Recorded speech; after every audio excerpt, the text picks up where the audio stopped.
મને જેવું આવડે છે એવું બનાવ્યું છે. ને હવે એને આપણે પીસીસ કરી દઈશું લાઇનિંગ્સ લાઈક ધીસ. પછી હોરિઝોન્ટલ ને એક વર્ટિકલ લાઇન્સ. બરાબર. આવી રીતે કઈ સ્ક્વેર્સ કરી નાખ્યા છે. હવે આ સ્ક્વેર્સના અંદર અમને જે ટ્વિસ્ટ આપવો છે ફર્સ્ટ વાળું, આ ચીઝ ક્યુબ્સ રેડી થઈ ગયા છે અમારા. પછી આ ચીઝ ક્યુબ્સને અમે આમ બે જ રામન નાની ચાર મૂકી, બરાબર લઈએ ને, હા એ વાળો લઈએ છે. અને વખતથી આમ કરીને ફિલ કરી દેવા, ફિલ કરી છે. Okay, I am just gonna show this to everyone. બતાવી દે ને, એને મને પ્રેસ કરવું છે નથી.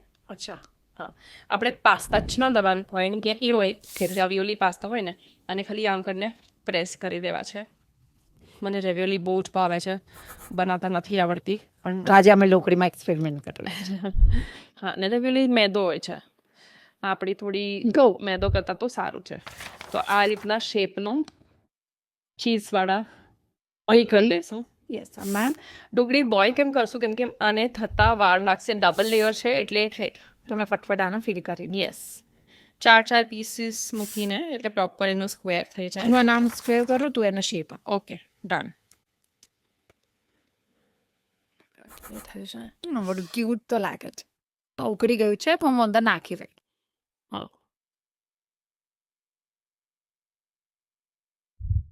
મસ્ત કપનોટ તો કરી રહી છે. ઢોકળીનો વઘાર કરીએ અને પછી એમાં નાખી દઈએ, પછી ઉકાળીશું અંદર.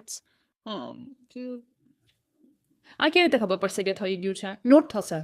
અચ્છા, જે આમાં બી કરીએ આમાં બી કરવી જ પડે. કરવી જ પડશે. ઓફકોર્સ. આ તો પેલો ટાઈમ થોડું એટલે બીજું નોચું કરે because of cheese and double layer. Yes. તો અમે તૈયારી કરી રહ્યા છે વઘાર. ઠીક છે, તેલ અમારું ગરમ થઈ ગયું છે. અમે એ રહી